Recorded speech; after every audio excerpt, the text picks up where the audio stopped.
દક્ષિણના મિની સોમનાથ ગણાતા કાવીકંબોઈ સ્થિત સ્તંભેશ્વર તીર્થસ્થાને પવિત્ર શ્રાવણ માસના પહેલા દિવસે સોમવારે ભક્તોનું કીડિયારું છલકાતું હતું. કંકર એટલા શંકરની ભૂમિ ભરૂચમાં પવિત્ર શ્રાવણ માસનો આજે સોમવારના શુભ સમન્વય વચ્ચે પ્રારંભ થયો છે.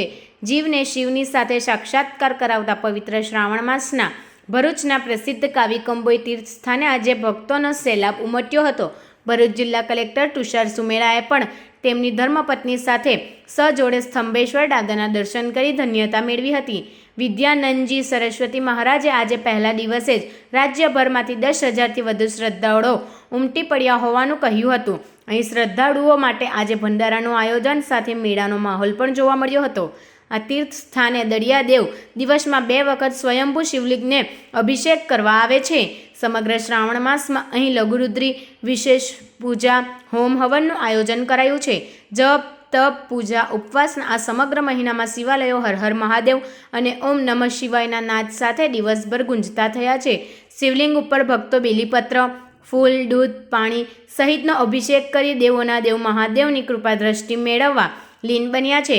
ભરૂચ શહેર અને જિલ્લામાં અનેક પૌરાણિક શિવાલયો આવેલા છે, જ્યાં શુક્રવારે વહેલી સવારથી જ પૂજન અર્ચન અને દર્શન માટે ભક્તોની ભીડ ઉમટવાનું શરૂ થઈ ગઈ હતી.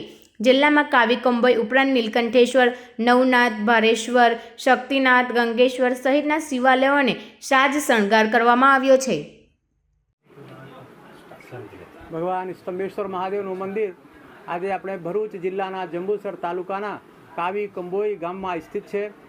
આ જગ્યા ઉપર 9 નદીનો સંગમ થાય છે અને આ જગ્યાએ ભગવાન કાર્તિક સ્વામીએ તારકાસુરનો વધ કરેલો અને ભગવાન કાર્તિક સ્વામીએ તારકાસુરનો વધ કર્યા પછી આ જગ્યાએ ભગવાન સ્તંભેશ્વર મહાદેવની સ્થાપના કરી. જ્યારે ભગવાન સ્તંભેશ્વર મહાદેવની સ્થાપના થઈ તે વખતમાં પૃથ્વીના બ્રહ્માંડના તમામ દેવી દેવતા અસુર ગંધર્વ નાગ બધા જ ભેગા થઈને આ જગ્યાએ ભગવાન શિવજીની ઉપાસના કરી હતી. સ્કંદ મહાપુરાણના કુમારિકા ખંડમાં 550 પાનાનો ઇતિહાસ આજે ભગવાન સ્તંભેશ્વર મહાદેવનું ખૂબ વિસ્તારપૂર્વક મળે છે. અને આપણા શિવપુરાણમાં ઇતર બધા જ પુરાણોમાં ભગવાન સ્તંભેશ્વર મહાદેવનો મહિમાનો ગાન આપણે વાંચી શકીએ છીએ. આ જગ્યાએ નારદ મુનિએ 10,000 સુધી તપસ્યા કરી અને ત્યાર પછી ભગવાન કપિલ મુનિએ પણ હજારો વર્ષ આ જગ્યાએ તપ કર્યું હતું. ત્યાર પછી હજારો દેવી દેવતાઓએ ભગવાન શિવની આરાધના કરવા માટે આ મહીસાગર સંગમ તીર્થ એટલે કે 9 નદીના સંગમ સ્થળ ઉપર આવતા હતા.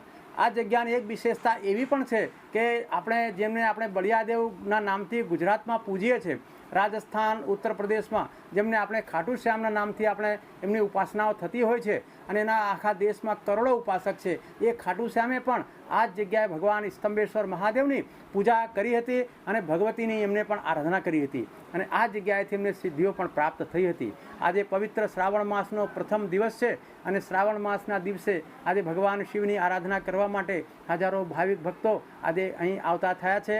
ભગવાન શિવની હજારો લાખો બીલીપત્રોથી દરરોજ પૂજા થશે, દૂધથી અભિષેક થશે અને પુષ્પોથી પણ એમની ઉપાસના થશે અને ભક્તોની શ્રદ્ધા ભક્તિના આજે લાભથી પરમાત્મા આજે પ્રસન્ન કરવા માટે આખા દેશભરમાંથી આજે લાખો ભક્તો અહીં આવવાના છે.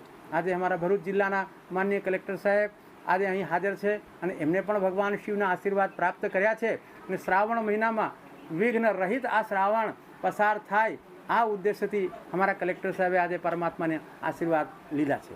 સ્તંભેશ્વર મહાદેવ કી જય. પવિત્ર શ્રાવણ માસની આજથી શરૂઆત થઈ છે અને પ્રથમ સોમવાર છે શ્રાવણ માસનો. આજે અહીંયા સ્તંભેશ્વર મહાદેવ મંદિર ખાતે અમે દર્શન કર્યા. ભરૂચમાં ભરૂચ જિલ્લો જ આખો એક પુણ્યભૂમિ છે, જ્યાં ઘણા ધાર્મિક સ્થળો અને નર્મદા મૈયાથી જે આશીર્વાદ પામતી આ ભૂમિ છે. ભૂમિમાં આ એક મહાપવિત્ર સ્થળ અહીંયા છે અને ખૂબ લાખો લોકો શ્રાવણ મહિનામાં અને આખા વર્ષમાં પણ અહીંયા દર્શન કરતા હોય છે. આજે દર્શન કરીને ખૂબ ધન્યતા અનુભવી અને આજે જે પવિત્ર જે ભક્તિ અને આરાધનાનો મહિનો શરૂ થાય છે એની પણ તમામ લોકોને અમે શુભેચ્છા આપીએ છીએ.